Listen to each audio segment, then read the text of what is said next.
예수님은 그리스도죠. 살아계신 하나님의 아들이십니다.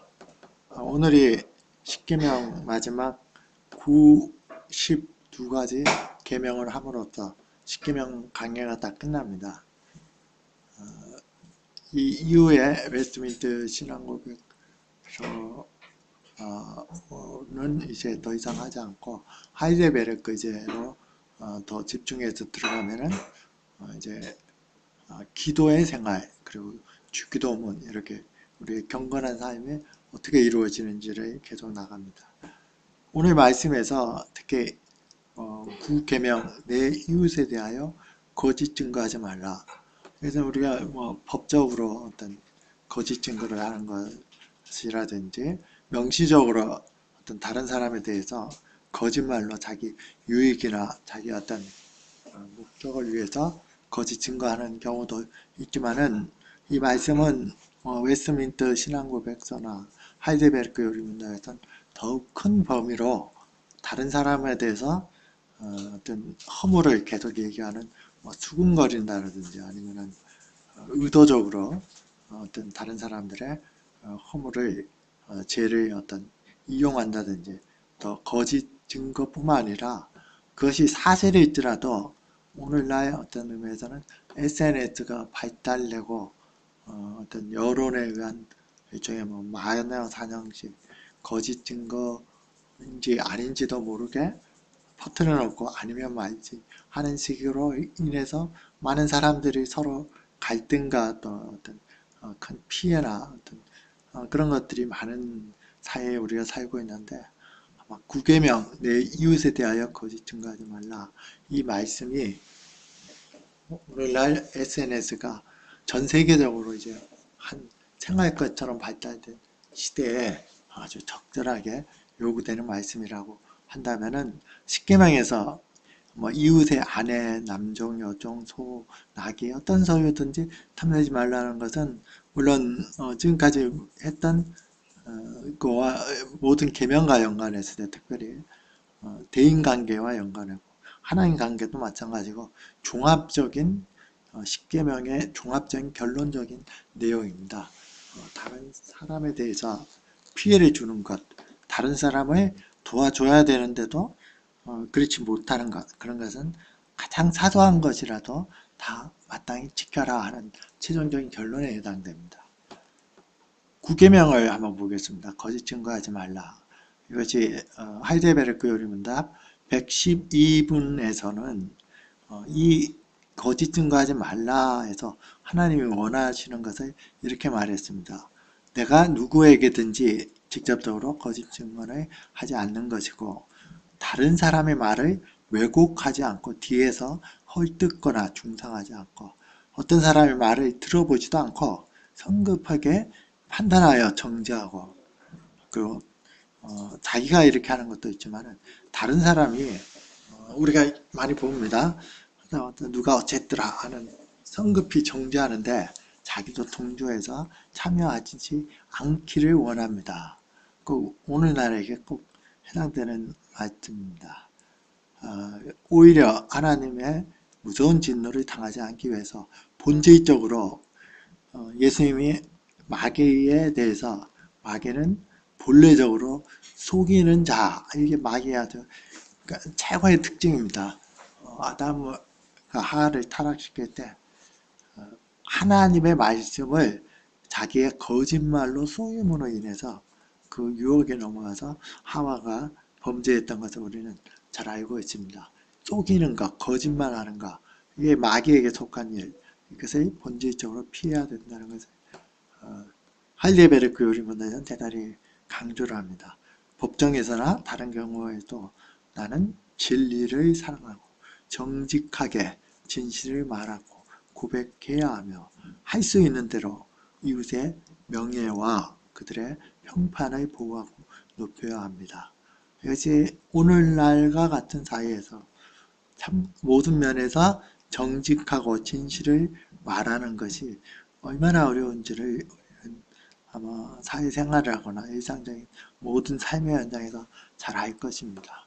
저 역시도 어떤 좀 곤란한 문제가 있으면 당장 그 부분을 넘어가려고 얼버무린다든지 그러면서 어떤 그런 경향들이 항상 나타나기 때문에 주의를 하지만은 쉽게 잘 안 고쳐집니다. 그래서 오늘 이 말씀을 준비하면서도 많이 회개도 하고 또 하나님께 받은 은혜를 함께 나누고자 합니다.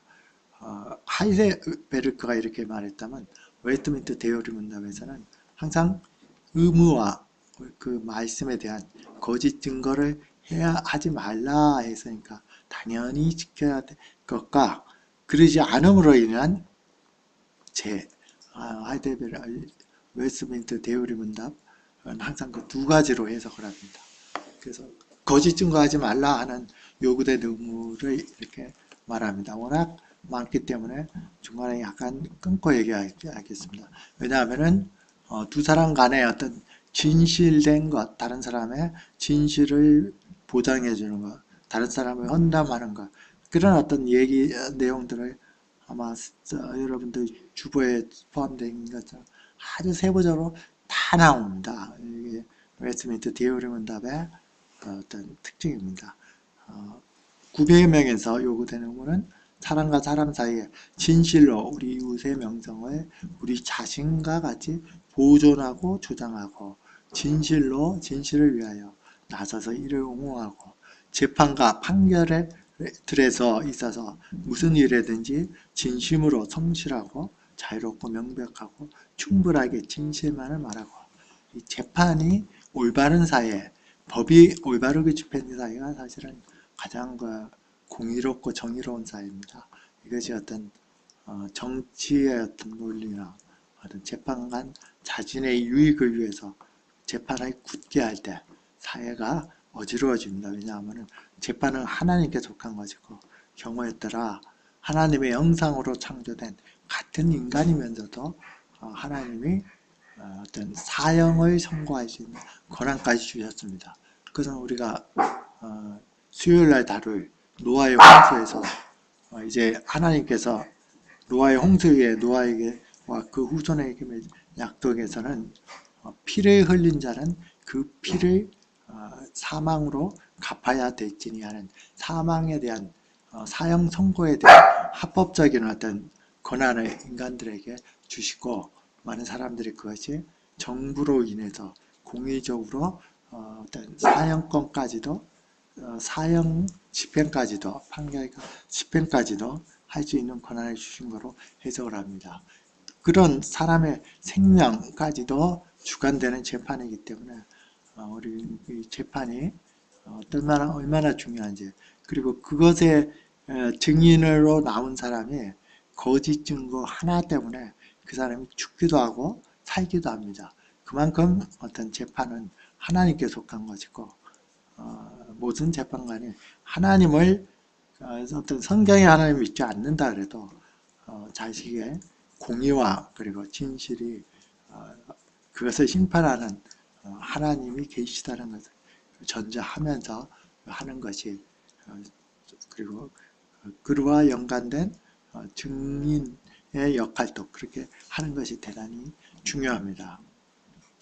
그리고 우리의 이웃을 사랑으로 평가하여 그들의 명성을 사랑하며 참 어렵죠. 다른 사람 잘 되는 게 배 아프고 그것을 깎아내리고 싶어하고 안 된 소식을 듣기 좋아하는데 새롭게 심령이 바뀌어서 명성을 사랑하고 오히려 그것을 바라고 기뻐하고 오히려 여러 가지 부족한 것은 슬퍼하면서 덮어주고 그들의 은혜와 은혜를 기꺼이 은사와 은혜를 기꺼이 인정하고 결백을 변호해주고 그들에 관한 좋은 소식을 캐이 받아들이고 나쁜 소식을 시인하기를 즐겨하지 않고 고자질을 하는 자, 아첨하는 자, 중성하는 자들을 길을 꺾고 우리들 자신의 명성을 사랑하고 보호하고 필요할 때는 이를 옹호하여 합법적인 약속을 지키며 무엇에든지 참되고 무엇에든지 정직하고 사랑스럽고 좋은 어떤 소문 이것을 탐구하고 실천하는 것을 말합니다. 우리가 마땅히 해야 될 일을 얘기하고 있습니다. 금지된 건 무엇입니까? 이게 거의 A4지 반장이 될 정도로 많습니다.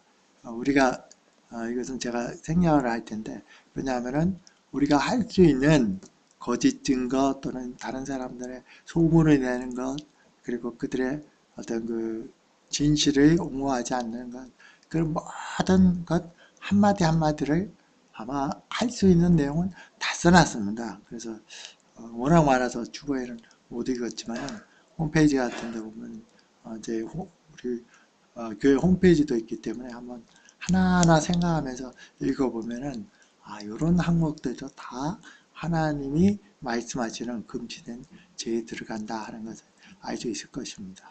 저는 이 두 가지를 합쳐서 우리가 마땅히 해야 될 것과 그리고 그와 반대되는 죄를 좀 더 구체적으로 한번 보겠습니다. 시편 52편은 이렇게 시작합니다.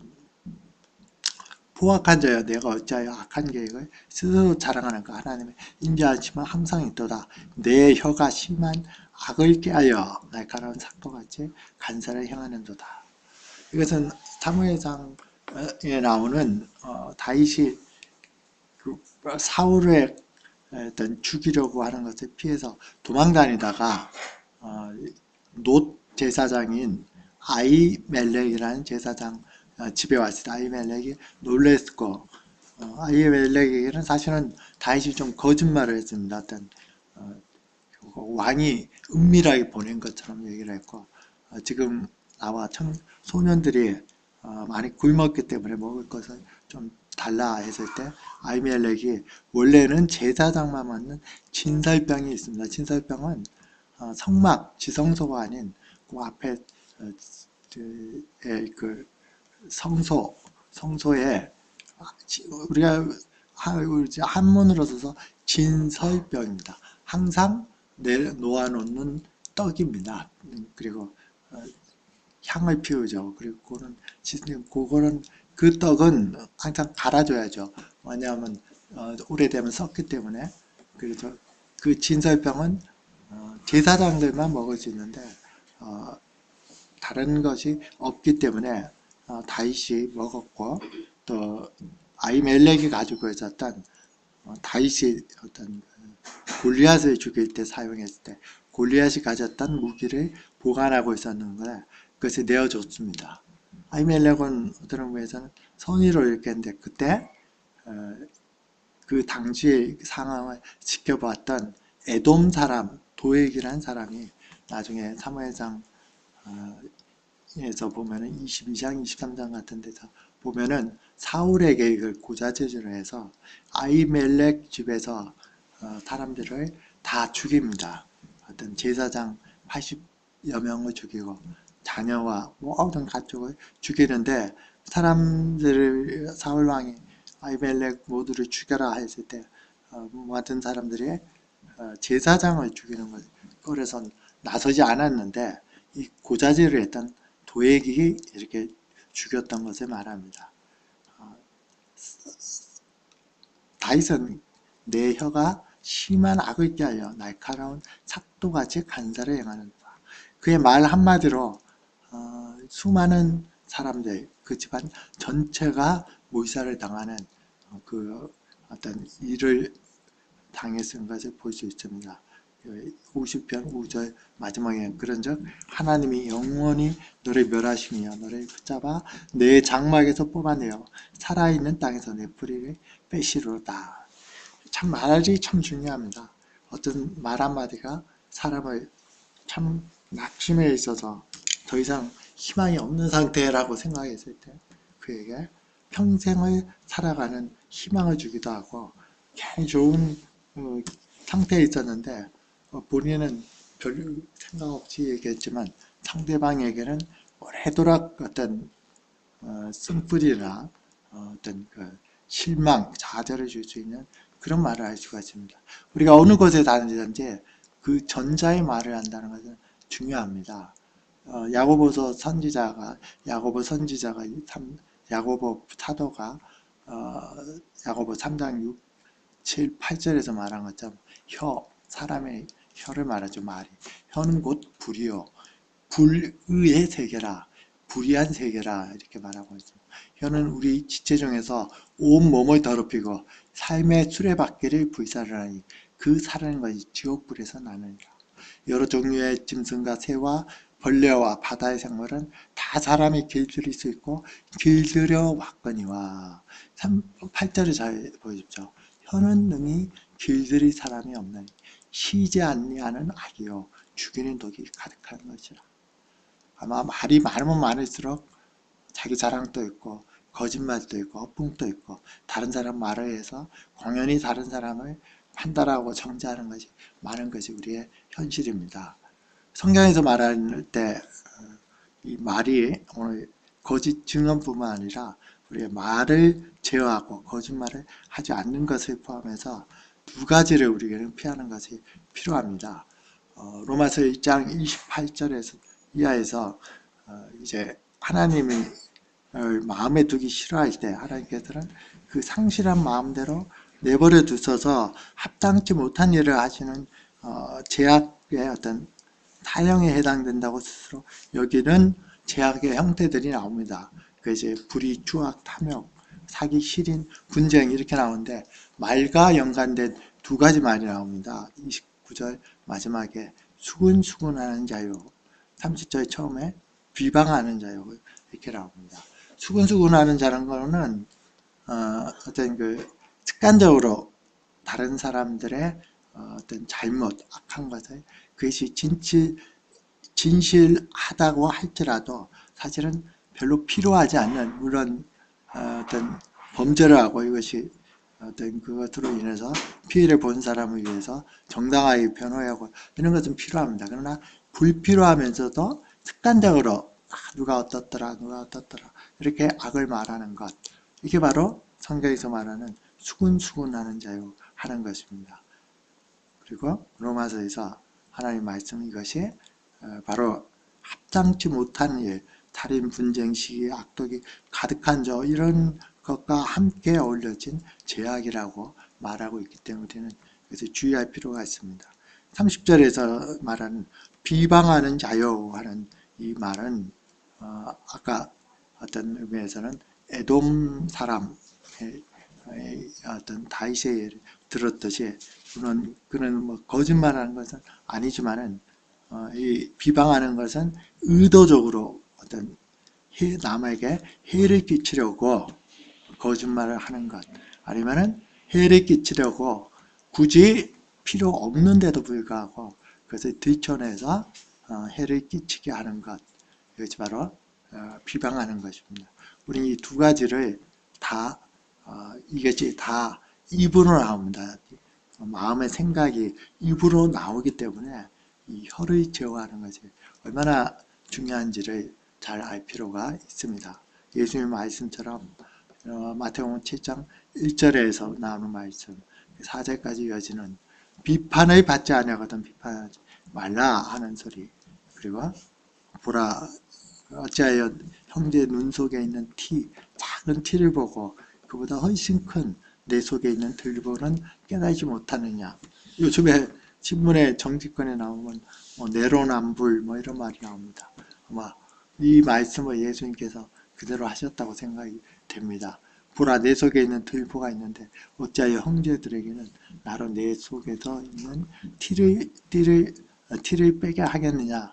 우리가 청문회나 많은 일들에서 이런 경우를 봅니다. 근데 그게 그 사람들에 해당되는 것이 아니라 내가 그 자리에 갔으면 아마 거의 비슷하게 나타나지 않을까 생각이 됩니다. 그래서 우리는 정말 다른 사람들의 잘못에 대해서 응당 필요하고 그것이 들춰져야 되고 정의가 바로 세워질 때 필요한 경우에는 오히려 어떤 위험을 무릅쓰고라도 그것을 변호하고 해야 되지만은 자기와는 상관이 없는데 흥미와 어떤 의미에서는 마음 깊숙이 있는 남이 잘 되지 못한가 남의 어떤 허물을 보는 것에서 나는 그렇지 않다 하는 어떤 상대적 우위 속에서 스스로를 즐거워하면서 어떤 그런 소식을 나르고 얘기하고 하는 것은 그럴 때는 자기 속에 있는 들보가 훨씬 크다는 것을 볼 필요가 있습니다.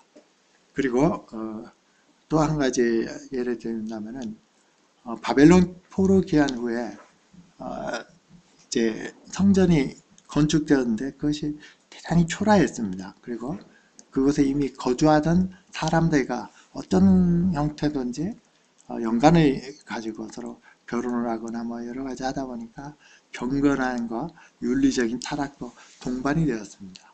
그때 이것을 그들에게 이 성전을 독려하기도 하고 이끌었던 선지자가 학개와 스가랴인데 스가랴가 그들에게 이렇게 말합니다. 8장 16절에서 너희가 행한 일은 이러하니라. 바로 이러한 상태, 어떤 영적인 신앙적인 것 그리고 어떤 윤리적인 이런 것도 다 침묵해지고 어떤 퇴락의 길에 있는 마치 오늘날과 같은 상태이죠. 스가랴 선지자가 이렇게 말합니다. 너희는 이웃과 더불어 진리를 말하며 진리라는 것은 뭔가 거창한 어떤 명제적으로 잘 다듬어진 그런 것이 아니라 근본적으로 진리는 참된 것이라는 의미를 가지고 있습니다. 진실을 말하는 것을 말합니다. 진리를 말하면 너희 성문에서 진실하고 합평한 재판을 베풀고 어떤 곳에든지 정말 합평하고 진실한 재판이 그 사회와 국가를 가장 건전하게 이끄는 기반이 됩니다. 그리고 마음에 서로 해하기를 도하지 말고 거짓 맹세를 좋아하지 말라. 이 모든 일은 내가 미워하는 것이니라 여호와의 말이니라. 이렇게 스가랴 선지자를 통해서 말을 조심해라 하는 것과 재판을 합평하고 진실하게 거짓 증언이 없도록 재판관도 마찬가지지만 이렇게 하는 것이 영적으로 또 윤리적으로 타락한 세대를 향한 여호와의 말, 하나님의 말씀임을 우리가 기억해야 합니다. 예수님 말씀처럼 마태복음 5장 37절 말씀처럼 너희 말은 옳다 옳다 아니다 아니라 하라. 이에서 지나는 것은 악에서 아니라. 만약 얼버무리거나 대충 넘어가려고 하는 그 상황을 모면하다가 더 거짓말이 학대 생산되고 나중에는 그것을 걷잡을 수 없이 됩니다. 내가 진실되면은 옳다고 아니면 아니다. 여기서 지나는 것은 예수님 말씀이 무엇이라고 말하면 악으로부터 나느니라. 너희 자신의 악한 생각들, 진실을 거부하는 어떤 의미에서는 거짓 증언하는 하지 말라 하는 하나님의 말씀을 어기는 악으로부터 나는 것이라 우리가 기억할 필요가 있습니다. 그런 의미에서 말을 위해서 우리는 계속적으로 기도할 필요가 있습니다. 다윗이 기도했듯 141편 3절에서 기도했듯이 여호와여 내 입에 파수꾼을 세우시고 내 입술의 문을 지키소서 이렇게 말했습니다. 내가 할 수 없기 때문에 입을 제어할 수가 없다 하는 것, 어떤 자연도 모든 그 맹수들도 제어하지만은 입을 제어할 사람이 없다 하고 야고보 선지자가 말했듯이 그것을 제어할 수 있는 것은 하나님께서 내 입에 파수꾼이 지키는 사람이죠.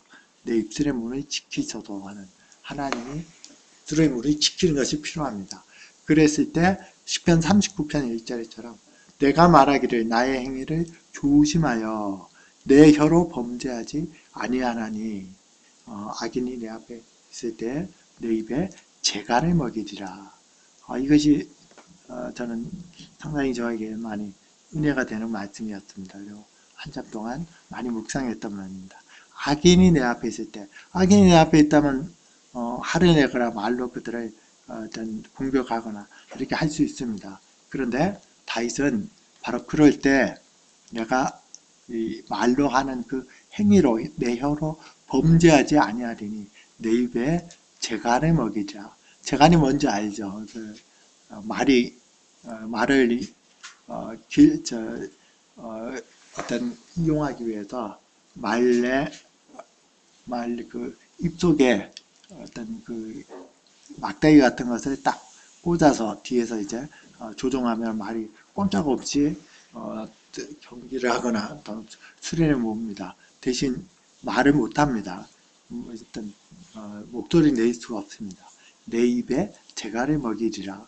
악인이 있을 때 아예 내가 입을 다물고 있어서 내가 입으로 범죄하는 것, 남을 정죄하거나 판단하는 것을 하지 않겠다 하는 이것이 바로 성도의 마땅한 바고 고린도서 3장 9절에서 말하는 너희가 서로 거짓말을 말라 옛사람과 그 행위를 벗어버리라 하는 그런 말씀과 같은 의미를 갖고 있습니다.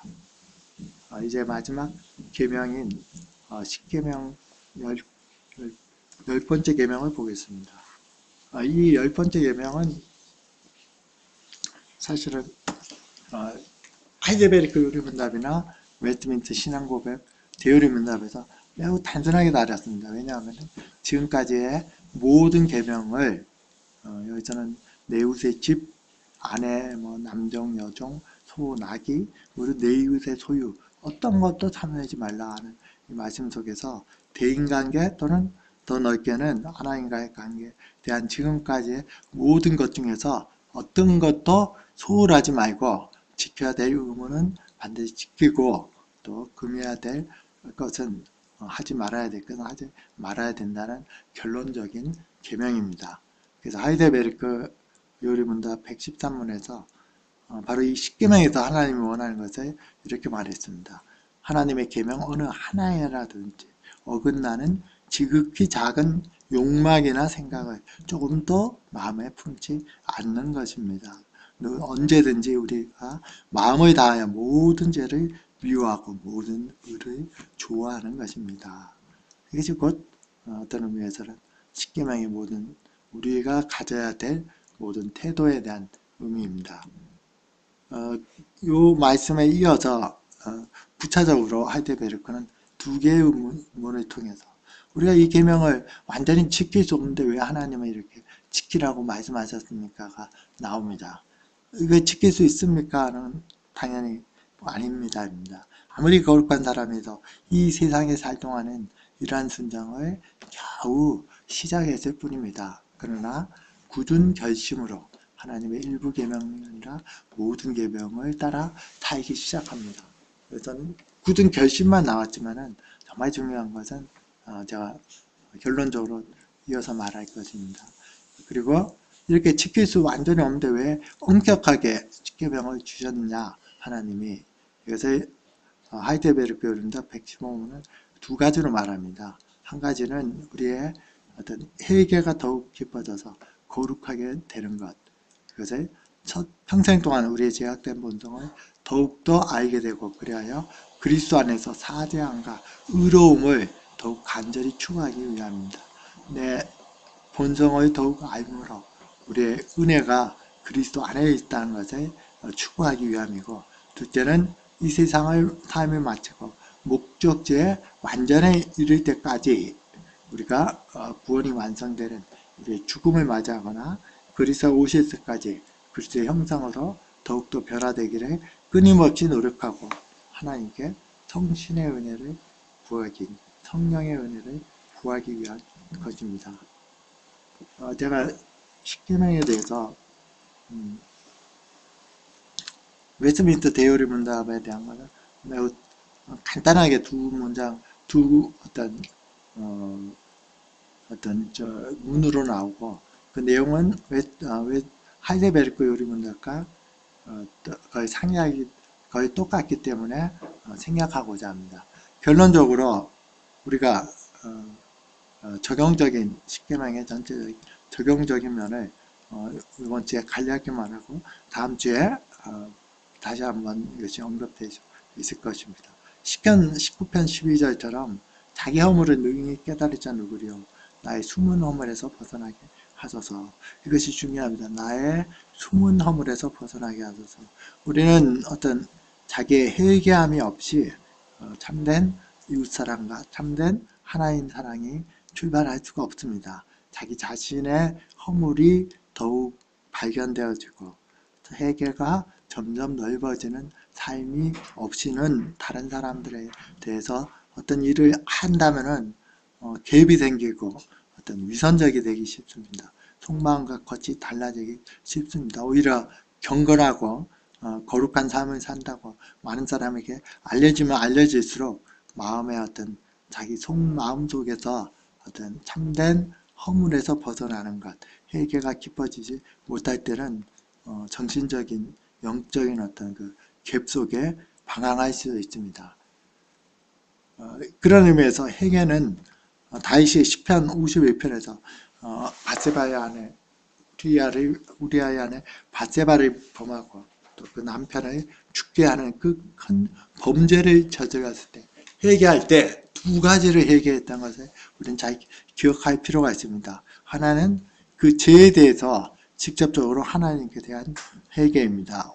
4절처럼 내가 주께만 범죄하여 주의 목전에서 악을 행하였으니 주께서 말씀하실 때 의로우시다 하고 주께서 심판하실 때 순전하시다 하리이다. 많은 사람들이 죄를 범했을 때 이렇게 그 죄에 대해서 하나님께 회개합니다. 근데 여기서 하나 더 나가야 될 필요가 있습니다. 그것은 그러한 죄를 회개할 뿐만 아니라 더 근본적으로 그러한 죄를 범했던 내 마음을 고치셔서 이제는 그 죄를 범하지 않고 그런 죄가 나와 상관없고 내가 미워하게 되는 마음의 변화를 주옵소서 하는 기도를 10절에서 다윗은 이렇게 했습니다. 하나님이여 내 속에 정한 마음을 창조하시고 정한 이제 경건한 어떤 순수한 참된 마음입니다. 정한 마음을 창조하시고 창조라는 것은 없는 걸 만드는 게 창조죠. 내가 지금 뭐 정력에 있고 있든 명예에 있고 있든 다른 사람들을 말하기 좋아하면서 내 스스로의 만족을 하든 그것은 마음 쾌적한 것에서 나온 어떤 현상이고 그것이 대표적으로 말로 나왔습니다. 그 말을 고치겠다고 결심한다고 안 고쳐집니다. 물론 잘못한 것이 있지만 회개하고 사과할 것이 좀 다른 사람에게 사과할 필요가 있습니다. 그와 더불어서 중요한 것은 내 속에 정한 마음을 창조하시고 내게는 없지만은 하나님께서 그리스도와 동행함으로 말미암아 정한 마음을 창조하시고 내 안에 정직한 영을 새롭게 하소서. 이런 기도, 내가 근본적으로 변화되는 이 기도도 회개 기도에 다 들어가야 됩니다. 이것이 곧 갈라디아 5장 16절에서 말하는 내가 이루는 너는 성령을 따라 행하라. 그리하면 육체의 욕심을 이루지 아니라 하는 그리스도와 동행하는 삶이고 성령을 따라 행한다는 것은 뭔가 큰 비전이 보이고 또 어떤 무슨 신령한 음성을 들어서 그래서 따라 행하는 것이 아닙니다.